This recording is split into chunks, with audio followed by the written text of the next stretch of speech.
Y'all don't even get it. I've been thinking about this for hours, and I'm not talking about 1 or 2 hours. I'm talking about 10, 12, 14 hours. Where do I even begin? Much respect to Texas. I owe their fans, and I owe that program and everybody involved with them a huge apology, and I admit it.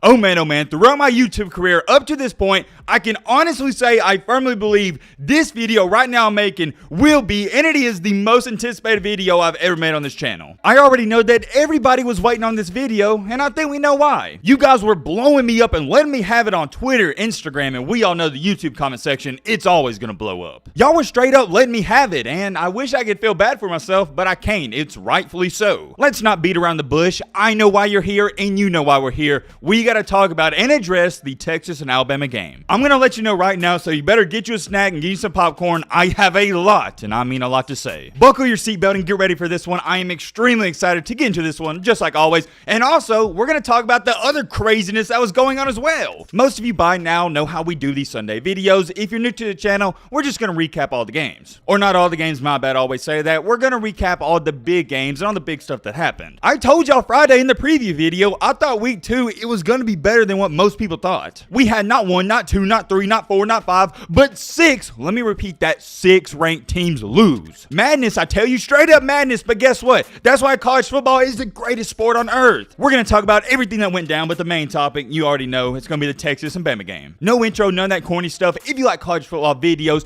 and you like the content, consider subscribing. It really helps on the channel, and it's free. All right, Matt, blah, blah, blah, blah, shut the crap up. Let's get into it.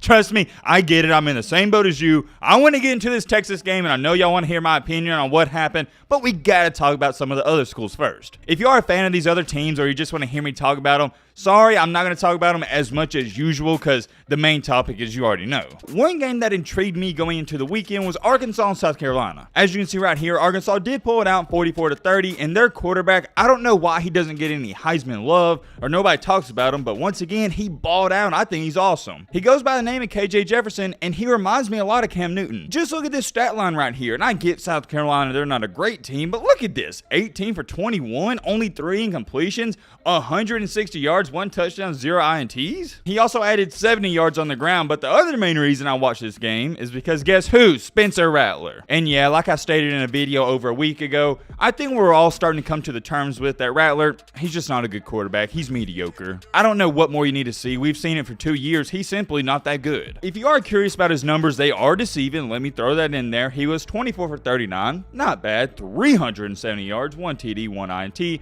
QBR of right at average, 54. Or technically you can round it up to 55. Either way, it doesn't matter. You see the stat line and you're like, okay, he didn't play that bad, but a lot of those yards came when the game was out of reach. I wish I could say I'm shocked by this. I'm not. Rattler's Rattler. We know what to expect out of him. If you're an OG of the channel, and I'm not talking about just joined a couple of months ago, but if you've been here for a while, about a year, year and a half to 2 years, what have I said? What have I preached? Notre Dame is the most overrated piece of crap. Well, they're not a piece of crap, but they're the most overrated college football team of all time. No debate. I've said that since day one, and I believed it for the longest. No disrespect to Marshall. Congratulations on the win. Let's give credit where it's due. They're a solid group of guys, but Marshall should not even be competing with a quote-unquote Notre Dame of the world. They shouldn't be competing with a top 10 team, especially on their own home field. I refuse to talk about this more than 45 seconds because I expect this out of Notre Dame. They're overrated. What did I say last week? Oh, let's bring that up before I forget. I said, number 1, Notre Dame should be banned from the college football playoff, and number 2,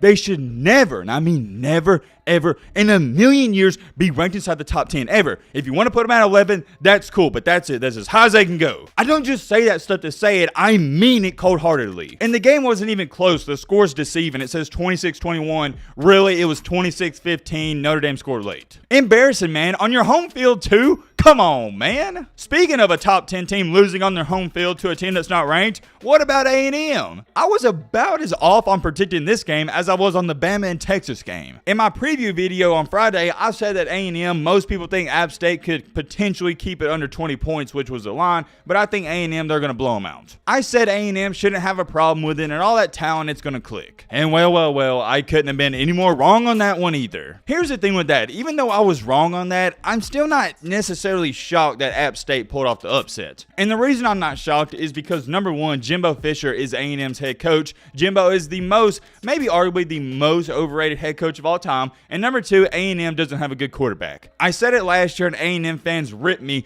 because y'all said, oh, well, he got hurt. No, I don't care. I can see talent from a mile away. Haynes King is not that talented. If you don't know who Haynes King is, that's their starting quarterback right now and probably not for long. I'm sorry, I'm not sorry. He can't throw an accurate pass. Move on to another guy. You got a 5-star quarterback sitting on the bench and there's plenty of other guys who are better than him. I didn't even know it was this bad. When you have a QBR of 21.3 against App State, do I need to add any context to that? I don't think so. And here's the sorriest part about this loss. Not only was it on your home field, but Appalachian State's quarterback didn't even play that well. I thought he played solid and he did what he needed to do, but he was 15 for 30 and had a $130 through the air. It's not like he was even all too impressive. He was solid and did what he needed to do, but here's what shocked me in this game. Appalachian State bullied, and I mean flat out bullied, Texas A&M on the ground. Their running back Cameron Peoples, isn't that his first name? I'm pretty sure it is. He just had his way. He had a flat out field day with A&M. He made them look like a sorry team. And here's the thing with Peoples. He had 19 carries for 112 yards, and I watched every single second of this game. He didn't even break one until the game was out of hand. It was like a minute left, and he broke that 48-yarder. There was 3 main running backs for App State, and I'm going to show you their carries right here. It wasn't like they was breaking off all these long runs. They were getting 4, 5, 6 yards of carry back to back to back. They just straight up ran the ball down A&M's throat. Jimbo Fisher is a fraud. That entire team and program is a fraud right now as long as he's calling the shots. And I don't care if they get the #1 recruiting class for the next 20 years. They will never, and I mean never ever in a million years, win a championship. Texas A&M is the most overrated SEC team I've ever seen in my life. Why in the world are they even ranked 6th when last year, didn't they lose 4 games and they still beat Alabama? It's not about getting the #1 recruiting class or getting all these 5-star recruits and getting all this talent.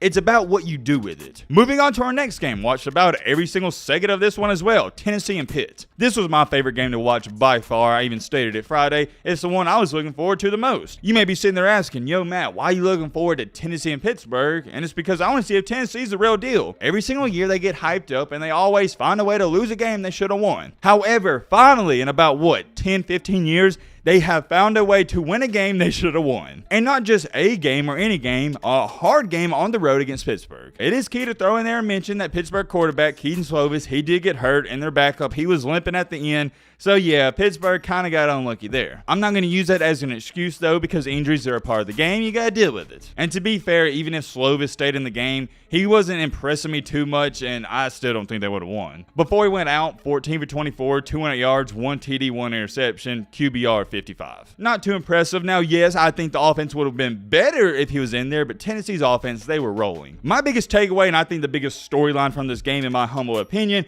is Hendon Hooker, and I've already believed this, but some people don't. I think Hendon Hooker is a Heisman contending quarterback right now. That kid is special. He's a seasoned veteran, got great arm talent, can scramble, do a little bit of everything. He's flat out awesome. He is the driving force for that offense, and he is hard to stop. With Josh Heupel calling the shots, we all know Tennessee, they're going to score 35, 40 points a game. The biggest question mark is their defense. Man, I'm going to tell you what, that defense, they looked fast and they looked really good against Pitt. I don't know if it's just because they were playing Pitt or what it was. Maybe it was a fluke, but watch out in the SEC East. Not only was I really impressed with Tennessee, I was happy for them. I'm not a Tennessee fan by any means, and if anything, I'd rather see them lose because it's funny.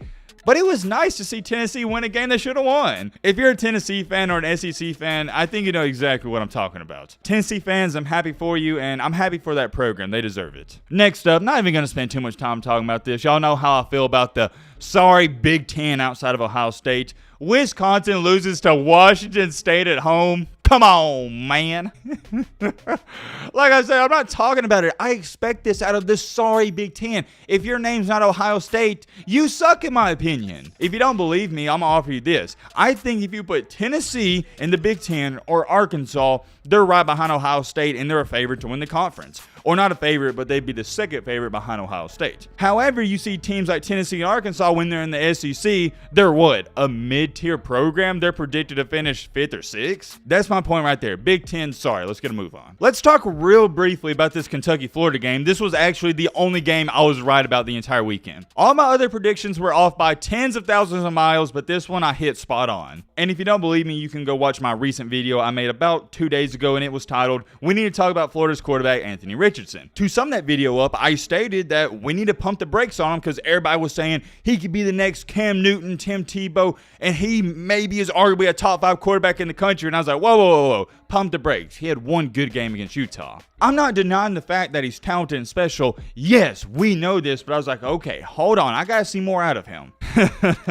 Yeah, and it turns out I was right because what I saw last night was arguably the worst performance I've ever seen from a quarterback in my life. And no, I'm not being recency biased. It was god-awful. You want to know why Florida lost this game? It was because of Anthony Richardson. Nobody else. The defense played good. Kentucky scored 26 points, and 7 of those were off of a pick 6. It was so bad for Anthony Richardson. He wasn't just missing receivers by 1 to 2 feet. He was throwing passes in the dirt, missing them by 10 yards.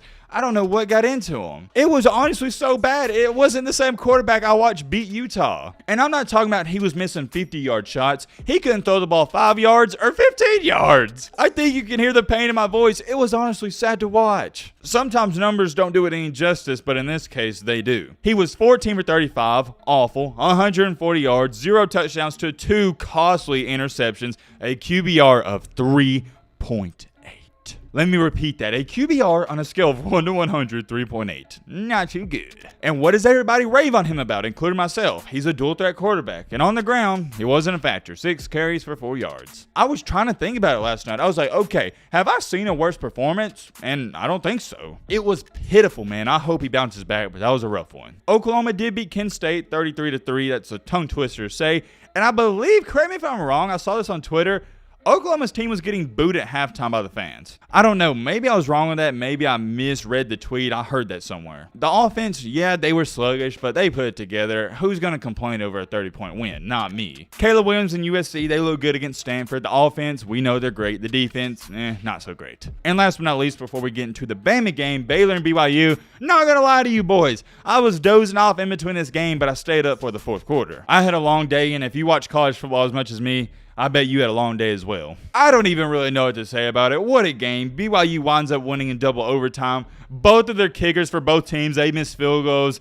It was too much for me at 1 a.m. in the morning. I think it wound up going late as 2:30 a.m. There was already so much chaos going on, and the last thing I needed as someone who covers this is for this game at 1 a.m. to go into double overtime. I was getting to the point, I was like, okay, can somebody win so I can go to bed? BYU winds up pulling it off. Huge win for BYU. For Baylor, I don't know what's next. Although, yeah, they're ranked in the top 10. I think they got a solid group of guys. I never really felt like they were better than Oklahoma. And probably right now, I would pick Texas to beat them. Whoa, wait a minute, whoa. Did somebody say Texas? I think that's right. I heard the word Texas. Let's get on to the main encore, the main reason, the main topic, the main reason. I said that already. Whatever, the main encore for this video. Texas and Alabama.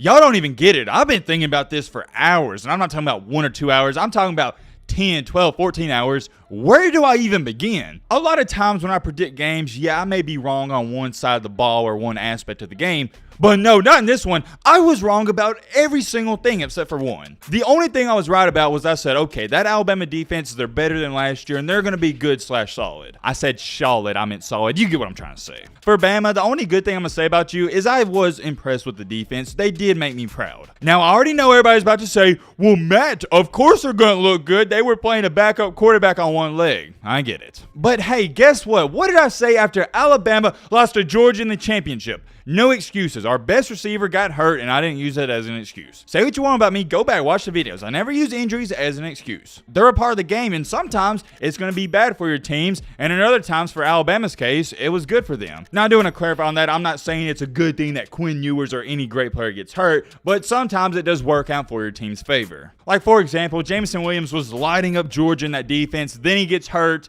So, obviously, yeah, that was a good thing for Georgia's defense because you don't have to worry about a top 10 NFL draft pick. I think y'all are understanding what I'm trying to say. First things first, before we get into anything, I want to say my prayers and thoughts go out to Mr. Quinn Ewers. Nobody probably felt worse than him than I did. As an athlete myself, I've been in a similar situation where I was playing awesome, having the game of my life, and then boom, season-ending injury. It's happened to me. And it's not really the injury at that time that hurts you. It's the fact that you put all that work in the offseason. You put in all those blood, sweats, and tears. Everybody's criticizing you, and you're finally going out there, you're proving them wrong, and then boom, season's over. That's happened to me, so I understand it. Now, I don't know if Ewers' season is over, but still, more than likely, if he stays in that game, they probably win it. Not only do they win it, let me pull up the numbers right here. I believe he was 9 for 12 with 130 yards in one quarter. Hold on, I don't have them pulled up. Let me see right here. Oh, yeah, I was right. 9 for 12, 134, 0 TDs, 0 INTs, but he was about to score when he got hurt. Had a QBR of nearly perfect 96. Nobody's going to talk about this, but I got to bring it up. What about that game plan for Sarkisian when Ewers was in there in the first quarter? Sarkisian couldn't miss. I think he's the best offensive coordinator in the country. Now he's a head coach, so I don't know how good of a head coach he is, but when it comes to play calling, he's got to be up there with the best of them. He was pulling all the right strings, and he had Quinn Ewers looking like Joe Namath out there. I was wrong, though, and let's address that. Most of y'all saw my video. I said Alabama is going to Donkey Kong curb stomp, ping pong, bing bong, smash Texas and Quinn Ewers. And yeah, I look like an idiot. You want to know something? I really want y'all to understand this, and I'm going to give you some insight. I didn't just say that to say that. I truly meant it. I really thought Alabama was going to destroy them. And the reason I thought that is because, based off of facts over the past 8 to 10 years, Texas is a mediocre football team. To go along with that, based off of the facts for the past 8 to 10 years, Alabama crushes mediocre football teams. So I just put 2 and 2 together, and I think most people in general thought Alabama was going to win by over 25 or 30 points. If you disagree with that, the line for the game was 21.5. Let's also start off by saying this. Alabama had no business winning this game. Texas outplayed them and should have won. There's only one reason Alabama won this game, and it's the reason they didn't go 8-4 last year. Bryce Young. That kid is beyond special. He is the definition of calm, cool, and collected, and he is clutch. I said this in the stream yesterday. Oh yeah, we streamed the fourth quarter of Alabama games, so on Saturdays, if you want to come by the stream, come on through. We stream them. We have fun and all that good stuff. If you want to get alerted whenever I go live, I think all you got to do is turn on the notifications, and of course, you got to be subscribed. Anyways, whenever I was live yesterday, I said it. I was never worried because we got Bryce Young. Until that clock hits 0, I'm never worried that we're going to lose. And the reason for that is because what I saw Bryce Young do last year at Auburn. Bryce Young took Alabama's offense on a 99-yard drive with 1 minute left and no timeouts against Auburn to score a touchdown to put it into overtime. So if he could do that, why would I even be scared for a second with a minute 30 left and a timeout that he can't get us in field goal range against Texas? You see what I'm saying? I've seen him do the impossible already, so none of this shocks me. So Alabama scoring that field goal and Bryce Young doing Bryce Young things didn't shock me. However, the game itself did. I stated that Texas's offensive line, they have no shot of blocking Will Anderson, Dallas Turner, and that Alabama front seven, and they did. They blocked him fantastically. Granted, they did double team Will Anderson, but it worked. I see a lot of people are trying to say that Will Anderson didn't play that good. Well, may I remind you, he blocked the field goal that probably would have won Texas the game. He also had 1 sack. He was getting double teamed. And the reason people are saying he didn't play good is because he did have a lot of penalties. He had 3 offside penalties and a late hit. That's just how high the standard is for him. If he doesn't have 4 sacks in a game, people are going to say he didn't play good. As far as it goes for Quinn Ewers, here's what I said. I said, Quinn Ewers, we know he's talented. We know he's going to be good. But the only thing that's going to hold him and Texas back from winning this game is if he tries to be a superhero and make mistakes. That's how it goes against Alabama, because Nick Saban likes to feast off of quarterbacks who try to make that superhero play. And Quinn Ewers, he wasn't trying to do that in that first quarter. He was taking what the defense was giving him. He was taking the little slant pass here and there. He was dumping it off to the running back, and when he had shots, he would take them and make great passes. You can't say enough great things about Quinn Ewers. He is arguably right now one of the best quarterbacks in the country when he's not hurt. This kid is special. I even tweeted it out. He's talented. Sucks he got hurt. It is what it is. Everybody's going to bring this up. Texas fans have been bringing it up with Colt McCoy the past 10 years. oh, Alabama, you're so lucky he didn't get hurt, blah, blah, blah, blah. If he would have stayed in the game, we would have beat y'all. Here's what I got to say about this. We don't know. There's no reason to even talk about it and have the conversation. Granted, going off of what we saw, yes, Quinn Ewers, going off of the numbers and how he was playing, Texas would have had a better chance to win if he wouldn't have got hurt, right? We can agree on that. With that being said, we don't know if Ewers would have had a costly interception, a costly fumble, or anything like that. We don't know. It could have went either way. I never talk about all those ifs, ands, and buts because it doesn't matter. Football is a sport where injuries are a part of the game. So if you want to do that, cool. Long story short, if Ewers is in, I believe Texas has a better shot to win this game. Yes, we all know that. Oh yeah, let me address this before I move on. How in the heck was that roughing the passer on Ewers when he got hurt? I've seen dirty plays before. That was not dirty. Literally, the guy was tackling him right when he threw the ball. That's what made me mad as a Bama fan. They probably would have scored either way, but I was like, yo, what is he supposed to do in that situation? Just move out of the way in midair? I don't know, but whenever Ewers went out, it was clear as day to see that offensive game plan for Sarkisian. It did a complete 180 and he didn't know what to do. Did you not notice with Ewers? They were taking shots deep in the first quarter, at least 3 or 4, but whenever the backup Hudson Card came in, it was none of that. It was run, throw a bubble screen. There was a time, and I tweeted this out whenever it happened, it was 3rd and 14, and he threw a bubble screen. That's when I knew. I was like, okay, Sarkisian does not trust Hudson Card, and I probably wouldn't either. I thought Hudson Card played okay. He was 14 for 22, had a $150, QBR right at 67. Didn't have you a costly interception or fumble, but he didn't play like a Quinn Ewers. This is why I say I was proud of the Bama defense, and you got to give credit to them. They held the best running back in the country, Bijan Robinson, to 21 carries, only 57 yards. What about that? As an Alabama defense, the defensive coordinator, you got to be feeling good about yourself. The best running back in the country, in my opinion, Bijan Robinson, 20 carries, didn't even average over 3 a carry. That's awesome. Before we get on to the other side of the ball, I do want to bring this up. I already knew this, though. Xavier Worthy, remember the name. That young man, he is special. I think he's going to be a first-round pick whenever he goes to the NFL draft. That kid can play for Alabama. Let's take a look at Bryce's numbers. 27 for 39, 200 yards, 1 touchdown, 0 INTs, QBR right at 79. I'm not going to spend any time talking about Bryce Young. We know he's good. He's a former Heisman quarterback, and he proved why.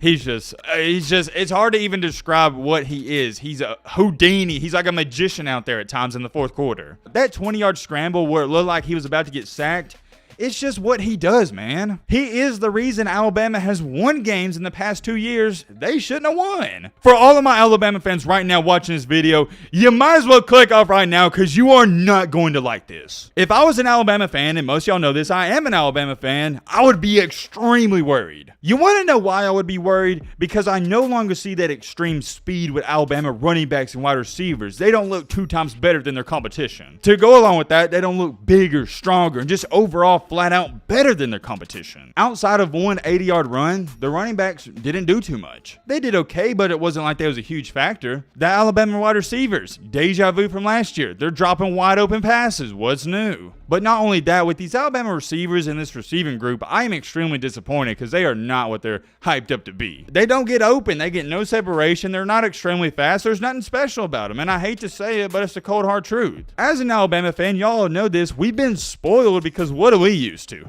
Devontae Smith, Henry Ruggs, Jerry Jeudy, and Jalen Waddle. We had all 4 of those guys 4 first-round NFL picks on one team at one point in time. So yes, our expectations for wide receivers is probably too high because we compare them to those guys. The running back play wasn't too good. The receiver play I thought was bad. Wasn't average, I thought was bad. And to go on top of all of that, if it wasn't bad enough, the offensive line still has problems. There was only 2 guys on that team that should be proud at how they played yesterday. The kicker, Will Riker, thank God we have him, and the quarterback, Bryce Young. Outside of those 2 guys, nobody else played that good. Here's my biggest takeaway from this game, and I think we can all agree on this, and I want y'all to really think about it. Before you run to the comment section, please hear me out on this. As an Alabama fan, I've watched a lot of football games, and I'll tell you straight up when Alabama looks bad or plays bad. And Alabama fans are so spoiled, so anytime there's a close game or they barely beat an unranked team, their immediate reaction is, oh, we played bad. I disagree. I didn't think Alabama played bad Saturday. I said it. I don't think Alabama played bad. Because they didn't play bad. Unless I'm misinformed on this, they didn't even have a turnover. Yeah, they didn't have a turnover. Special teams was awesome.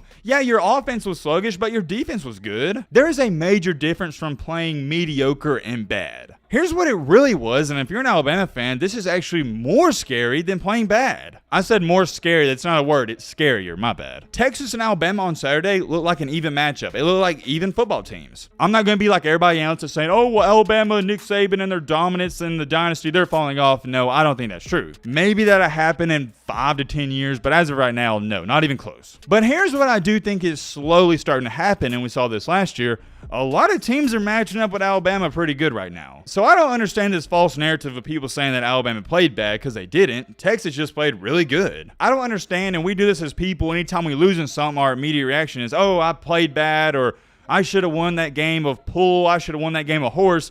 Well, did you ever think about maybe your opponent was just better? Maybe they played really good? That's what I think it is. I think Texas played a great game, and they got some great talent on that team. And when you look at the X's and O's from a talent standpoint, Texas does match up with Alabama. The only thing that has held them back in the past 10 years, it's not talent, it's a good head coach and a good quarterback. And well, you put those two together, the missing pieces, Steve Sarkisian, good head coach, at least for right now, and Quinn Ewers, you're going to get a team that's going to compete with the big boys. How about we talk about that? Did Alabama look great? Absolutely not, but they didn't look bad. Bad is when you have costly turnovers. Yes, they did have too many penalties, but it's week 2. You can work on that during the season. A lot of those penalties were just stupid, and 4 of those were on Will Anderson, and that's uncommon to him. They'll fix that, trust me. I think bad, and a great example of this, is when Alabama lost to Ole Miss at home years ago. I think it was like 43-37, and they had 5 turnovers. That is Alabama playing bad, but Saturday, 0 turnovers, special teams for Alabama saved the day. I don't think it was bad. How about we give Texas credit when it's due? And I know y'all want me to sit up here and say I'm an idiot and I'm stupid, but we all know this. I just completely missed my prediction. It happens. Much respect to Texas. I owe their fans, and I owe that program and everybody involved with them a huge apology, and I admit it. I couldn't have been any more wrong. I think you guys get the point. I don't need to say that anymore. To wrap up this video, I do want to say this, and here's how we'll end it. If I was a Texas fan, I get it. You're upset you lost. I wouldn't be mad. You lost to Bama, the number 1 team in the country, by 1 point. Things are looking pretty good. In life, you do want to win, but sometimes it's never about winning or losing. It's about getting better. That program right now with Sarkisian, as to where it looks, they're heading in the right direction. And I've never felt that way with Texas before in the past, 8 to 10 years? I was wrong, and that's all there is to it. I am very curious. So let me know your thoughts down below. But, right away, Mitty!